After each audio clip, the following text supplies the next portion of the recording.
అదే RTV app వార్తల్ని క్షణాల్లో చదివే అవకాశం ఉంటుంది. ఒక న్యూస్ పేపర్, ఒక టెలివిజన్ ఛానల్ మీ చేతుల్లో ఎప్పుడూ ఉంటాయి. సుదీర్ఘ కాలంగా జర్నలిస్ట్ వృత్తిని నమ్ముకున్నటువంటి జర్నలిస్ట్ అందరికీ కూడా గత ప్రభుత్వం 2023 అక్టోబర్ మాసంలో జర్నలిస్టుల ఇళ్ల స్థలాలు ఇవ్వడం జరిగింది. ప్రస్తుతం మనం మల్కాపూర్ చింతకుంట ప్రాంతంలో ఉన్నాము. ఇది శ్రీరామ్ సాగర్ ప్రాజెక్టుకి సంబంధించి భూమి ఉంది కాబట్టి ఎన్ఓసి రాలేదు, రద్దు చేయడం జరిగిందని చెప్పి జర్నలిస్ట్ నాయకులతో జిల్లా కలెక్టర్ చెప్పడం జరిగింది. దీంతో వెంటనే రాష్ట్ర స్థాయిలో ఉన్నటువంటి నాయకులందరూ కూడా స్పందించారు.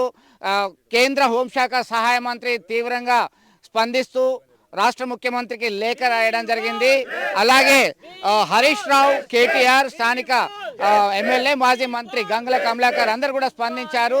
అయితే జర్నలిస్టు కుటుంబాలను అన్యాయానికి గురి చేయడం ఏంటి? బతుకమ్మ దసరా పండుగ వస్తుంది, ఇన్ని కుటుంబాల్లో ఆందోళన ఎందుకు కలుగుతుంది? మీరు వెంటనే ఉపసంహరించుకోవాలని చెప్పడం జరిగింది.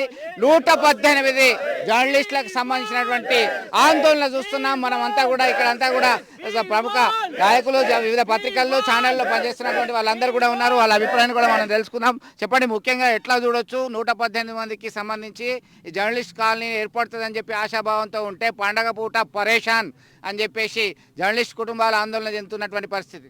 అంటే గత సంవత్సరం ప్రభుత్వం ఇచ్చేసే జర్నలిస్టులకి ప్లాట్లు, కానీ ఈ దసరా సందర్భంగా చాలామంది ముగ్గు పోసుకోవాలని నిర్ణయించుకున్నారు. కానీ ప్రభుత్వం తీసుకున్న నిర్ణయంతో జర్నలిస్టులు చాలా ఇబ్బంది పడుతున్నారు. కాబట్టి ప్రభుత్వం వెంటనే స్పందించాలి. నిన్న కలెక్టర్ కూడా స్పష్టం చేసింది, రద్దు చేసినట్టు. కాబట్టి కలెక్టర్ తన నిర్ణయాన్ని ఉపసంహరించుకోవాలి.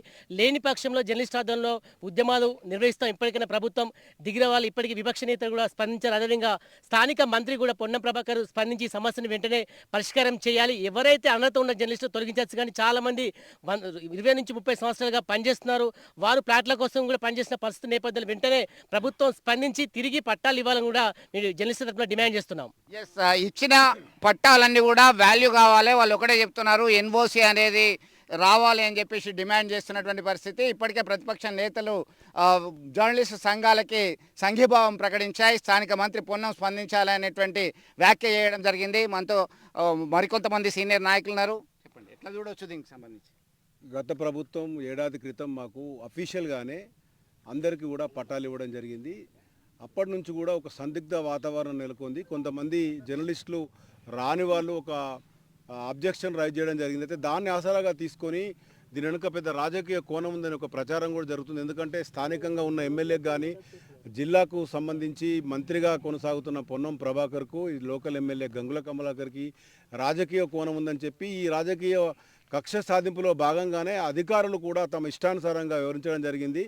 ఒక ఎమ్మెల్యే గత ప్రభుత్వంలో ఇచ్చిన భూములను ఎంక్వైరీ పేరుతో ఒక మంత్రి ఆపడం, ఆ ఎంక్వైరీ కూడా వేసి 8 నెలలైనా కూడా ఎంక్వైరీలో అసలు ఏమొచ్చింది, ఆ సభ్యులు ఎవరు, దానికి సంబంధించింది ఇప్పుడు కలెక్టర్ కానీ, రెవెన్యూ డిపార్ట్మెంట్కి సంబంధించిన ఆర్డీఓ కానీ పూర్తిగా దాని విషయం కూడా మాకు చెప్పకపోవడం, గోప్యంగా ఉంచడం, తీరా మేము నిరసనలు దశల వారీగా చేస్తున్న క్రమంలో అసలు మేము దానికి సంబంధించిన ఎన్ఓసి ఇచ్చే అధికారం మాకు లేదని చెప్పడంతో ఒక్కసారిగా జర్నలిస్టులంతా కూడా పండగ పూట చాలా బాధలకు లోనడం జరిగింది. ఇప్పటికైనా ఈ చాలామంది ఖండించడం కూడా జరిగింది.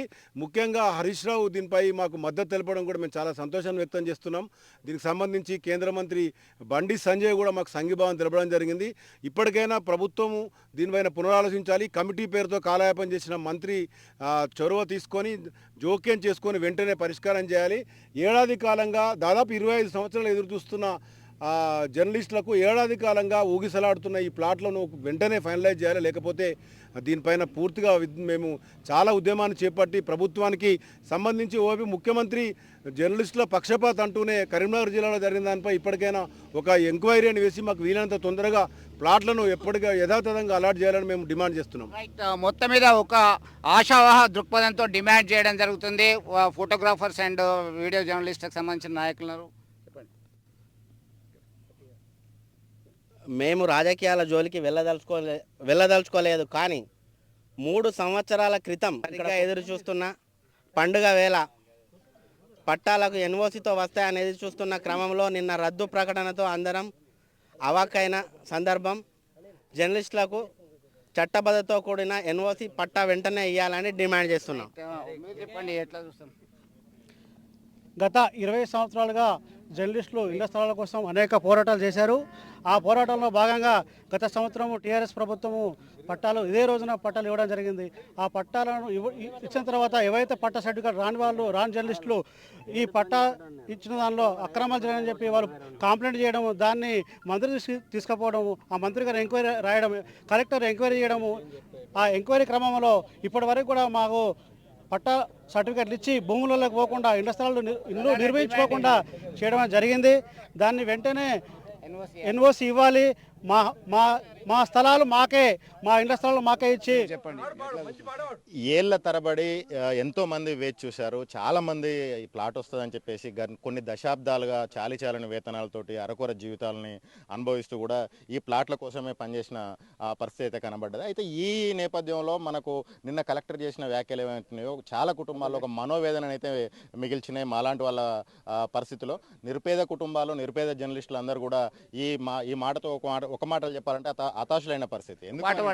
ఎందుకంటే కలెక్టర్ ఏమో రద్దు చేశామని చెప్పేసి కలెక్టర్ అంటారు. సాయంత్రానికి అందరు నాయకులు, అందరు ప్రజాప్రతినిధులు స్పందించిన తర్వాత నష్ట నివారణ చర్యలా అన్నట్టుగా డిఆర్ఓ తోటి ఒక ప్రకటన ఇప్పిస్తారు. అంటే ఈ ప్లాట్లు అసలు రద్దయ్యాయా?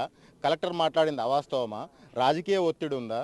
అసలు డిఆర్ఓ కలెక్టర్ అనుమతితోనే డిఆర్ఓ ప్రకటన ఇచ్చాడా, లేదంటే కలెక్టర్ చేసిన ప్రకటనకు దాని నష్ట నివారణ చర్యల్లో భాగంగా ఆయనతో ప్రకటన ఇప్పించారా ఏందనేది తేలాల్సిన అవసరం ఉంది. ఈ సందిగ్ధతను, ఈ సంక్లిష్టతను ఈ సంవత్సరాలుగా కొనసాగుతున్నది మా మీద రాజకీయాలు చేయకండి దయచేసి. మీ అందరు రాజకీయ నాయకులకు దండం పెట్టి చెప్తా ఉన్నాను. నిన్న మా మీద ఏదైతే సానుభూతి చూపించారో, నిన్న మా మీద ఎవరైతే మద్దతుగా లేఖలు రాశారో ఆ లేఖలు రాజకీయం అని మేము అనుకోవట్లేదు. మాకు సంపూర్ణ మద్దతును ప్రకటించండి, మా కుటుంబాలకు న్యాయం చేయండి. వందలాది కుటుంబాలు, వందలాది కాలనీలు గుడిసెలు వేసుకున్నప్పటికీ, వందలాది నిరుపేదలు గుడిసెలు వేసుకున్నప్పటికీ వాళ్ళకి అండగా ఉన్నాం. వాళ్ళందరికీ ఇల్లు ఉన్నది, ఆఖరికి పిట్టకు కూడా గూడున్నది. జర్నలిస్టులకు గూడు లేక పైకి తెల్లబట్టలు కనిపిస్తున్నప్పటికీ కిరాయిలు కట్టలేక నెలల తరబడి ఇబ్బందులు పడతా ఉన్నాం. మాకు ఒక గూడును నిర్మించుకునే అవకాశం ఇవ్వండి. దయచేసి మీరు పెద్ద మనసుతోటి, ఒక విచక్షణతో ఆలోచించండి. మా జీవితాలతో ఆటలాడకండి, పండగ పూట ఎటువంటి ఇబ్బందులు పెట్టకండి, మా కుటుంబాల్లో శోకాన్ని మిగిల్చకండి అని చెప్పేసి నాయకులకు కానీ, ప్రజాప్రతినిధులకు కానీ, గౌరవ జిల్లా కలెక్టర్ కానీ కోరుతా ఉన్నాం. జిల్లా కలెక్టర్ గారు స్పందించి వెంటనే వారికి ఉన్న విచక్షణను ఉపయోగించి మా జీవితాల్లో వెలుగులు నింపాలని కోరుకుంటా ఉన్నాం. మొత్తం మీద ఒక కోఆర్డినేషన్ అనేది లేదా, జిల్లా కలెక్టర్కి, డిస్ట్రిక్ట్ రెవెన్యూ ఆఫీసర్కి ఏం జరిగింది అనేటువంటి క్రమంలో వారి అభిప్రాయాలు వ్యక్తం చేయడం జరిగింది. ఇప్పటికైనా నో అబ్జెక్షన్ సర్టిఫికేట్ ఇచ్చేసి జర్నలిస్టుల యొక్క జీవితాల్లో వెలుగులు నింపాల్సినటువంటి అవసరం ఉందని అభిప్రాయాలు వ్యక్తం చేస్తున్నారు. వెంటనే మద్దతు ఇచ్చిన వారందరికీ కూడా కృతజ్ఞతలు తెలుపుతూనే మా భూములకు సంబంధించి నో అబ్జెక్షన్ సర్టిఫికేట్ ఇవ్వాలనేటువంటి డిమాండ్ అయితే జర్నలిస్టుల మాటల్లోనే వింటున్నాం. విడుదల సుమంత్తో కలిసి చంద్రశేఖర్, RTV, మల్కాపూర్ నుంచి. మరిన్ని వీడియోస్ కోసం ఛానల్ ని సబ్స్క్రైబ్ చేయండి. లేటెస్ట్ అప్డేట్స్ కోసం వాట్సాప్ ఛానల్ ని ఫాలో చేయండి. అండ్ లింక్ డిస్క్రిప్షన్ లో ఉంది.